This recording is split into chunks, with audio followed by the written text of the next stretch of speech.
செய்யும் வினைதான் என் செய்யும் என்னை நாடி வந்த கோல் என் செய்யும் கொடுங்கூற்று என் செய்யும் கூரேசர் இருதாலும் சிலம்பும் தண்டையும் சதங்கையும் சண்முகன் தோளும் கடம்பும் என் கண்முன் வந்து தோன்றிடினேன். நம்ம இந்த வீடியோவில் பார்க்கக்கூடிய தலைப்பு அப்படிங்கிறது ராகுகேது பயிற்சி. எப்போவுமே ஒரு வருடத்தில் ராகுகேது பயிற்சி ஆகும்போது மக்கள் ஒரு எதிர்பார்ப்பு இருக்கும். இந்த கிரக பயிற்சியில் நமக்கு என்ன நன்மைகள் இருக்குது, என்ன தீமைகள் இருக்குது அப்படின்றது பொதுவாக எல்லாருக்குமே ஒரு எதிர்பார்ப்பு அப்படிங்கிறது இருக்க தான் செய்யும். அந்த வகையில்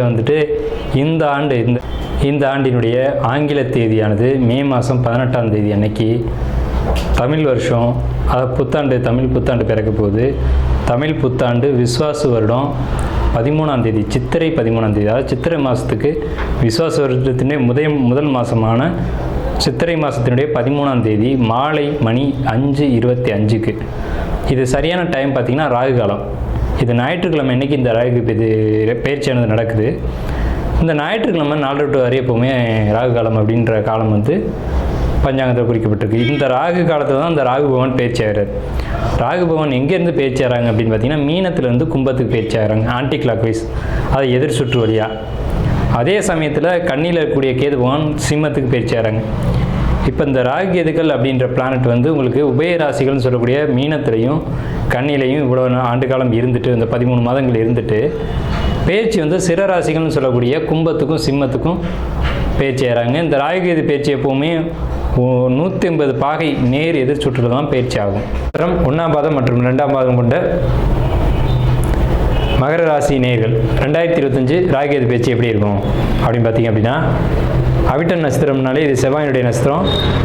உங்களுக்கு பொறுத்த வரைக்கும் 6ல் குரு ஊரில் பகை, 6ல் குரு வேருடன் பகை அப்படின்னு பழமொழி. உங்களுக்கு 6ஆம் இடத்துக்கு குரு வந்திருக்கு, ஊரில் பகை ஏற்படக்கூடிய காலகட்டம், கவனமாக இருங்க. வீடு வண்டி வாகனம் சொத்து சேர்க்கையை பொறுத்த வரைக்கும் நல்லா இருக்கும், சிறப்பாக இருக்கும், அதில் பாதிப்புகள் இல்லை. உங்களுக்கு முயற்சிகளில் தடைகள் ஏற்பட்டு மீண்டும் சரியாகும். முயற்சிகளில் 1க்கு 2 முறை செய்யணும், 2 முறை செய்தால் தான் ஒரு காரியம் வெற்றி அடையும் அப்படின்ற அமைப்பு அவிட்டம் 1ஆம் பாதம் 2ஆம் பாதம் மகர ராசிக்கு உண்டான ராகுகேது பயிற்சி பலன்கள் 2025ஆம் ஆண்டு. சரியான தமிழ் விஸ்வாசு வருஷம் சித்திரை மாதம் 13ஆம் தேதி மாலை மணி 5:25க்கு சரியான ராகு காலத்தில் மீனத்திலேருந்து கும்பத்துக்கும் பயிற்சியாகக்கூடிய இந்த ராகு கன்னி ராசியிலேருந்து மகரத்துக்கு 8ஆம் வீடான சிம்மத்தில் பயிற்சியாகக்கூடிய இந்த கேதுவும் மகரத்திலேயே ராகு பயிற்சியாகி அதுக்கு 8ஆம் வீட்டில் உங்களுக்கு மகரத்துக்கு 2ஆம் வீட்டில் ராகு பயிற்சியாகி அதுக்கு 7ஆம் வீட்டான மகரத்துக்கு 8ஆம் வீட்டில் கேது பயிற்சி ஆகிறது அப்படிங்கிறது உங்களுக்கு ஒரு சிறப்பான ஒரு அமைப்பு தான். இது என்ன வகையில் லாபத்தை கொடுக்கும், என்ன வகையில் யோகத்தை கொடுக்கும், என்ன பாதிப்புகளை கொடுக்கும் அப்படின்றத நம்ம டீட்டெயிலாக பார்த்தலாம். மகரத்துக்கு 2ஆம் வீட்டு ராகு, 8ஆம் வீட்டு கேது. அப்போ ராகு கேதுகள் நேர் 7 ராசிகளை தான் பயணிக்கும். இப்போ 6ல் குரு வர்றாங்க, 3ஆம் இடத்துக்கு சனி போகிறாங்க. 3ஆம் இடத்துக்கு சனி போனால் இந்த காலகட்டம் உங்களுக்கு 7.5 சனி முடிவுக்கான காலகட்டம். சரி, சனி ஒரு பக்கம் இருக்கட்டும், நம்ம ராகு கேது மட்டுமே பேசுவோம். எதுக்கு அவரை கூப்பிட்டுக்கிட்டு ராகு கேதுவே பேசுவோம்.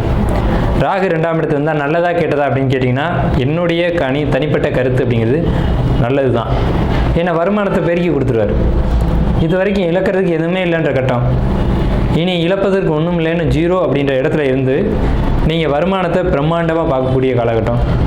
தொழில் செஞ்சு ஒரு வேலைக்கு போய் வருமானத்தை ஈட்டக்கூடிய காலகட்டம் எதுனா இந்த 18 மாதம்னு சொல்லக்கூடிய 1.5 வருஷ காலகட்டம் தான் உங்களுக்கு பிரம்மாண்டமாக வருமானம் வரும். 8ஆம் இடத்துக்கு எது தெளிவான ஞானத்தையும் அறிவையும் கொடுக்கும். அதே நேரத்தில் 6ஆம் இடத்துக்கு குரு, 6ல் குரு ஊரில் பகை வேருடன் பகை அப்படின்னு பேர். ஸோ அப்படி நெகட்டிவாக நடந்துருமா அப்படின்னு கேட்டால் கண்டிப்பாக இல்லை. உங்கள் ராசிக்கு 12ஆம் வீட்டு அதிபதியான தனுசு வீட்டை குரு அவரே பார்க்குறாரு. ஸோ இந்த அமைப்பு 6ல் குருன்ற கான்செப்ட் எடுபடாது. சரி, உங்கள் ராசிக்கு 2ஆம் வீட்டை குரு பார்க்குறாருல, உங்கள் ராசிக்கு 10ஆம் வீட்டை குரு பார்க்குறாருல, இதையும் கவனிக்கணுமா இல்லையா? அப்போ 10ஆம் வீட்டை குரு பார்த்து, 12ஆம் வீட்டை குரு பார்த்து, 2ஆம் வீட்டை குரு பார்த்தா இந்த யோகம் யாருக்கு கிடைக்கும் அவ்வளோ ஈஸியாக? மகரத்துக்கு இந்த அற்புதமான காலகட்டம். என்னென்ன வகையில் யோகம்?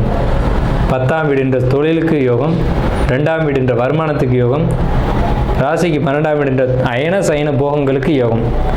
நிம்மதியான தூக்கத்தை கொடுக்கும், தேவையற்ற அலைச்சல்களை குறைக்கும். ஒரு அலைச்சல் மூலமாக ஒரு விஷயம் இருந்தாலும் அதன் மூலமாக ஆதாயத்தையும் வருமானத்தையும் நிச்சயமாக அந்த காலகட்டத்தில் உங்களுக்கு குரு பகவான் கொடுப்பார். அப்படிங்கிறதுல ஒரு மாற்று கருத்துக்கு இடமில்லை. இந்த சமயத்தில் தான் உங்களுக்கு எல்லா விதமான ஒரு தெளிவும் கிடைக்கும். இவ்வளோ நாள் ஒரு குழப்பத்திலே இருந்திருப்பீங்க. இந்த ராகு கேது பயிற்சியில் தான் ஒரு தெளிவு கிடைக்கும். ஏன்னு கேட்டிங்கன்னா 8ஆம் வீட்டுக்கு கேதுபான் வந்துட்டாலே ஒரு மனிதனுக்கு ஆன்மீக ஞானத்தை கொடுத்துருவார். கோயிலாக சுத்த வச்சுருவார். கோயில்கள் எதுக்காக உருவாக்கப்பட்டது அப்படின்னு கேட்டிங்கன்னா ஒரு மனிதன் தன்னை உணர்வதற்கும் தன்னுடைய விதிப்பயனை உணர்வதற்கும் தான் இறைவன் கோயில்களை அமைக்க வச்சுருக்காங்க. ஸோ கோயில்களுக்கு போகும்போது ஆட்டோமேட்டிக்காக ஒரு மனிதனுக்கு பாசிட்டிவ் எனர்ஜி கிரியேட் ஆகும். அப்போ ஒரு குடும்பத்தில் சுபகாரியம், குடும்பம்ன்றது 2ஆம் இடம், அங்கே குரு பார்த்து ராகு இருக்க குடும்பத்தில் எழுதி வச்சுக்கோங்க, பெரிய அளவில் சுப நிகழ்ச்சிகள் நடக்கிறது உறுதி. அது மகர ராசிக்காரங்களாக இருக்கலாம், அல்லது மகர ராசியில் குடும்பத்தில் இருக்க ஒருத்தருக்காக இருக்கலாம். மகர ராசியினுடைய யோகம் அந்த குடும்பத்துக்கும் பேசும். யாரேனும் ஒருத்தருக்கு பிரம்மாண்டமாக ஃபங்க்ஷன் குடும்பத்தில் நடக்கும். அது காது குத்தாக இருக்கலாம், அல்லது திருமணமாக இருக்கலாம், அல்லது கிரகப்பிரவேசமாக இருக்கலாம். இந்த மாதிரி சுப நிகழ்ச்சிகள் நடத்தக்கூடிய காலகட்டம், சுபமாக சந்தோஷமாக இருக்கக்கூடிய காலகட்டம் எது அப்படின்னா இந்த மகர ராசிக்கு ராகு கேது பயிற்சியாகக்கூடிய இந்த 18 மாத காலகட்டங்கள் தான் அப்படிங்கிறதுல மாற்றுக்கிறதுக்கு இடமில்ல.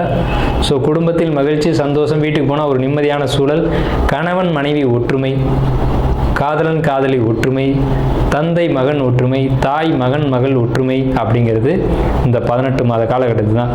புதிய சொத்து சேர்க்கைக்கான காலகட்டம், புதிய வாகனங்கள் வாங்குறதுக்கான காலகட்டம் மகர ராசிக்கு இந்த 1.5 ஆண்டு காலகட்டம் தான். சார் நான் ஒரு காரியம் எடுத்தேன், 5 வருஷம் பிரேக் ஆகிடுச்சு, என்ன சார் பண்ணுறது? கரெக்டாக பார்த்தீங்கன்னா இந்த மே மாதம் அந்த காரியம் திருப்பி ஸ்டார்ட் ஆக ஆரம்பிச்சிடும். எப்படி? அப்போ தானே ராகு கேது பயிற்சி ஆகிறாங்க.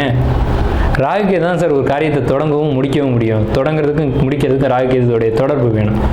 ஒரு காரியத்தை தொடங்கணும், பிள்ளையார் சொல்லி போடணும், சுபம்னு முடிக்கணும் அப்படின்னா ராகு கேதுவோட தொடர்பு.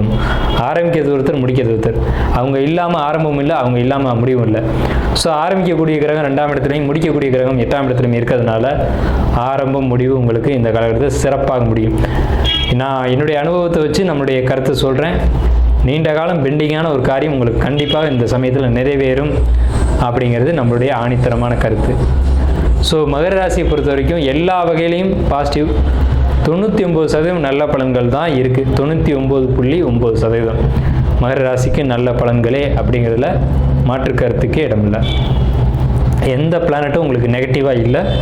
நெகட்டிவாக சிந்திக்காதீங்க, நெகட்டிவான வார்த்தைகளை பேசாதீங்க.